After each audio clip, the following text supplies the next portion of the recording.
Hey, Robert Mitchell here.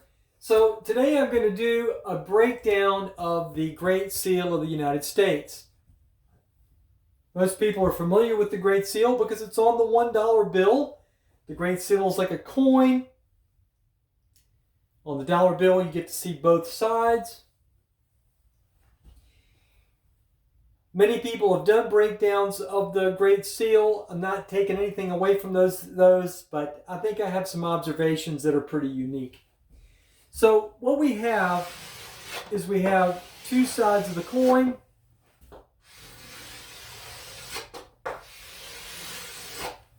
Thusly, on the left side, we have a pyramid, which is truncated. Truncated is a fancy word for the top being cut off. Above it, there's an eye, and then above here, it says Annuit Septus. Many people think it's Keptus, but it's Septus. This means God has favored our undertakings. He, as in God, has favored our undertakings. That's according to the U.S. Treasury website. Beneath it here, it has Novus Ordo Seclorum, which means new order of the ages. I forgot something. The Novus Ordo Seclorum part of the Great Seal is a reference to a poem by the pre-Christian poet Virgil. The poem goes as follows: "Now is come the final era of the Sibyl's song." The Sibyl was a prophetess, a pagan soothsayer who told fortunes. "Now is come the final era of the Sibyl's song. The great order of the ages is born afresh. Now justice returns. Honored rules return. Now a new lineage is sent down from heaven." And the Christians of the medieval times believed that this pagan poem was a prophecy of the coming of Jesus Christ. In the middle of the dollar bill, this is not a part of the seal, but in the middle of the dollar bill, it has this giant 1, and then it has "In God we trust." On this side, we have a Star of David. The Star of David is made out of the 13 stars, one for each of the original colonies. Now, nobody knows this stuff because no one studies it anymore, but we should remember that this is a symbol of the creation of the New Jerusalem. And this is a hearkening back to the stories in the Old Testament because, look, the Israelites didn't have a king. They had judges. And so they wanted a king desperately, and the prophets told them, no, we shouldn't do that. But they did it anyway. And thus we get all the great stories of the problems caused by the king. And then Saul is the king, and then David comes along, and they're all bad, and they're all abusive, and they all have problems and issues. And that's one of the key themes of the Bible. So this is going to be a big deal when we get to the rest of this symbol. Then in the center we have the shield. Behind that, the eagle.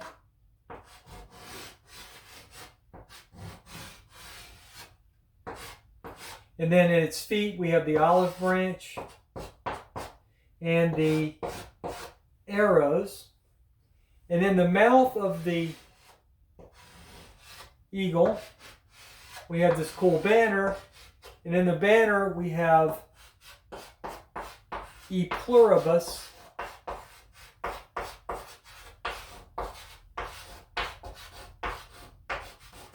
unum.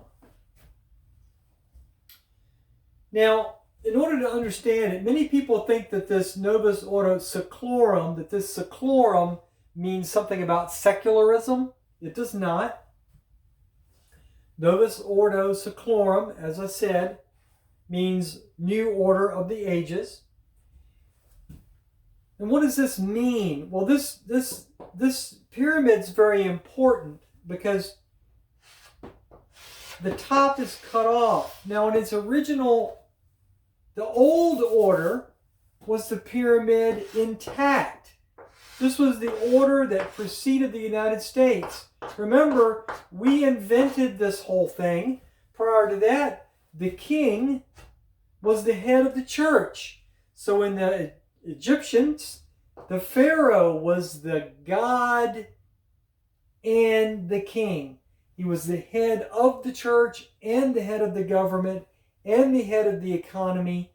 Everything was one. And the old order of the King of England was the king is the head of the government and the king is the head of the church. The king or the queen is the head of the Church of England. And so what the Founding Fathers figured out was that if you cut the head off, the top off the pyramid, then you needed to put God above that. God was the greatest possible good. It was so good that we couldn't really fully understand it. It was something that always receded. Good always got better because we didn't bring the ultimate good within the system. Now, the ancients, the Founding Fathers, rather, never depicted it this way.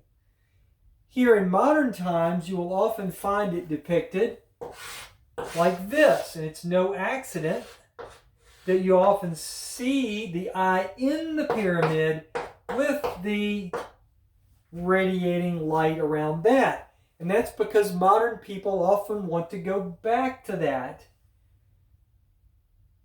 We're lazy. This is a more robust system. You see, the Founding Fathers wanted to have balance. It was more stable. It's more stable if you have checks and balances to balance each other out.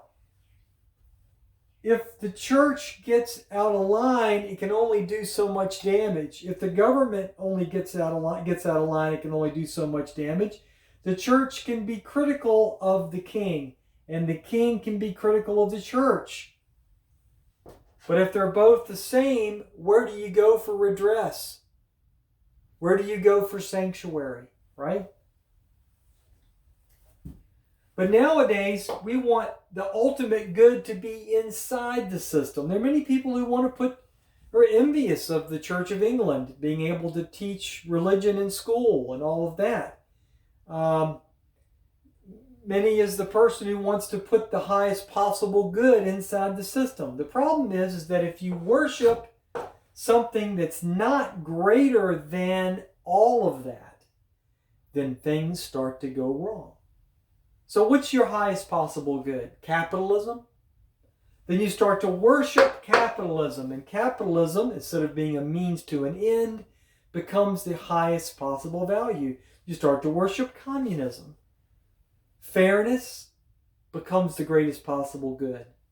Equity becomes the greatest possible good. That's not the way it's supposed to be. If you put the greatest possible good inside the system, things go wrong. You start to worship Nancy Pelosi. You start to worship Donald Trump. The Founding Fathers understood that that was bad. That's why they cut the top off and they put the highest possible good above the system.